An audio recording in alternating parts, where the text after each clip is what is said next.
Hello everyone, this is Modals Part 2, will and would.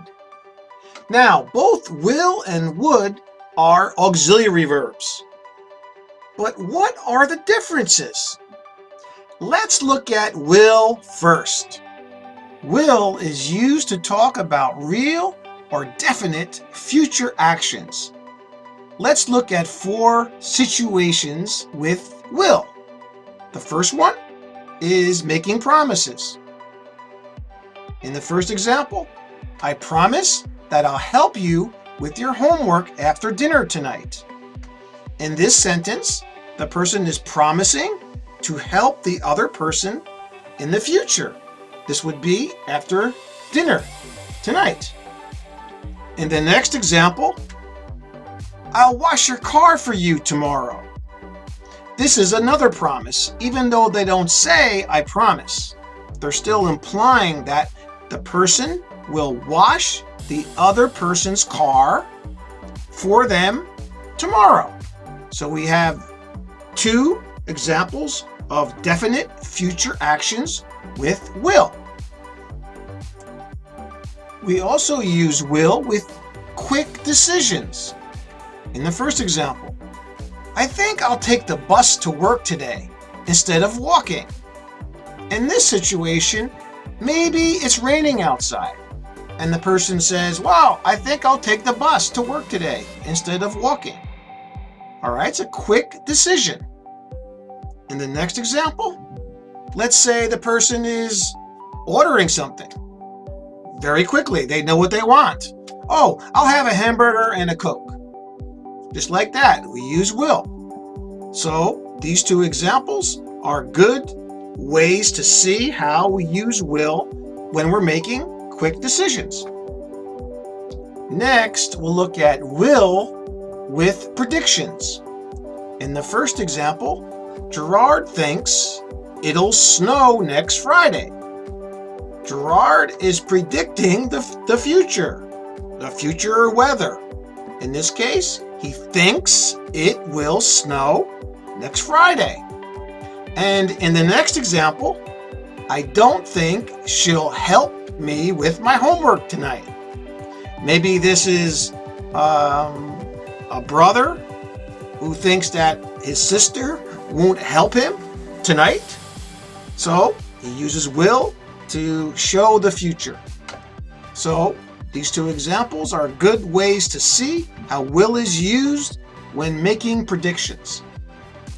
And finally, we're going to look at will with the first conditional. Now, the first conditional is about a real situation, something that is probably going to happen or can happen. I think if we look at the first example, it's pretty clear. Let's see. If you are late for school, you'll get in trouble. In this case, the condition is if you are late for school, and the result is you'll get in trouble. And that's really what a conditional sentence is. It's a condition and a result. So you can see how we use will. And in the next example, you'll get wet if it rains today. See how we use will? And in this case, the result is actually first, and then the condition follows. Now, if we review both of these sentences, we can clearly see that these are real situations that could happen in the future. So we use will. And if you're a little bit unsure of conditionals, don't worry, I'm going to post another video just on conditionals. Okay? Now you're really going to see how we use would. So with the second conditional, we're talking about an unreal situation, very different from our previous examples with will. In the example here, if I had a time machine, I would go back in time and change many things. Obviously, there's no such thing as a time machine, so you couldn't do this. It's unreal. So you're imagining going back in time. So this is when we use would for the second conditional. Next, we're looking at would and the third conditional. And with the third conditional, we're looking at another imaginary situation, but of two past events. Actually, a past condition and a past result. So, in the sentence, I would never have met her if I hadn't gone to that party. Again, the condition in the past is if I hadn't gone to that party, and the result, I would never have met her. And please note that we don't use will here because we're talking about the past, not the future, remember? Okay. Next, we're going to look at would and requests. Now, with requests, you can also use will. So we're going to compare them and see. Okay, so in the first example, it's cold in here. Would you mind closing the window for me? This is very polite, and you can say this to anyone, and it's going to be okay. With the next example, though, it's a little bit different. It's cold in here. Will you close the window for me? Here, it's almost like you're telling the person, you're commanding the person to close the window. So it might be a little bit impolite to say this to a stranger. But again, somebody that you know, and you're saying it in a nice way, it would be okay for an informal situation. And just a quick note, would is usually always polite. We also use would with preferences. And in the first example, would you like fish or chicken for dinner? Here, it's a question, and we're using would to ask about a preference. And in the second one, we're actually giving a preference. For example, I would prefer to eat cake for dessert. Okay, the big question.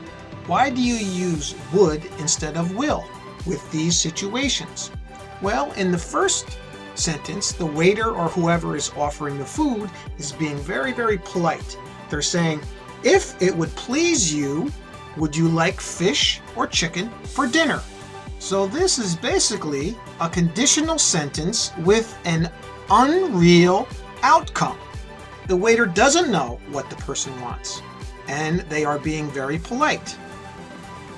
And in the second situation, the person is also being very polite because, in a way, he is saying, if I had the choice, I would prefer to eat cake for dessert.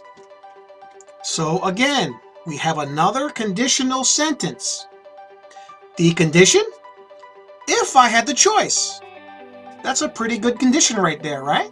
And it's not definite. Think about if he said, I will eat cake for dessert. That sounds a little bit demanding, even though you can say it like that because you're ordering something. But in this case, again, with that would, just remember, would is very polite. And this is the reason why it's used like this. And we also use would with invitations. So, like the example, would you like to come to my party next week? We are inviting someone to our party next week. And again, we're being very polite and we're making this a conditional. If you wouldn't mind, would you like to come to my party next week? In essence, that's what we're saying here. And that's why we use would. And we use would with reported speech. And actually, would is the past tense here, the way it's used. So let's look at the first example with will. So here's a statement. Someone says, I will help you with your homework after dinner tonight. Actually, Gerard says this. And then we report what Gerard said.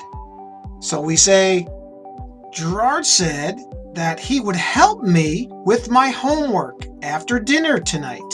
So it's just the past tense of will in this case, where we are reporting on what someone had said. And next, we're going to look at would with repeated actions or repetition in the past. with two actions happening or that have happened in the past. So when I was young, I would play baseball every day with my friends. All right, there's two actions that happened in the past. And the same goes for the next example. When he was a kid in the past, he would always do his homework before dinner. Again, I'm talking about a past event. He would always do his homework before dinner. You can also use used to for these sentences. For example, when I was young, I used to play baseball every day with my friends. Or number 2, when he was a kid, he used to always do his homework before dinner. And finally, we're looking at would as it's used after wish. So when we say I wish, all right, let's look at the examples. I wish it would stop raining soon. All right, again, this is an imaginary situation. All right, so we're using would. And the same thing goes for the next example. I wish he would be quiet for a moment. Why do we use would instead of will? Think about it. These are conditionals. In a sense, they're saying, if I had the power, I wish it would stop raining soon. All right, it's all imaginary, and there's a condition in there. Okay? All right, here is a summary of everything that I showed you in this video about will and would. I would suggest that you pause the video right now, and if you're still a little bit confused, go back to the examples. And if you're still a little confused about conditionals, I'm going to do a video on conditionals very, very soon. So, I hope you enjoyed this. I hope it helped you. And remember, keep practicing. See you next time.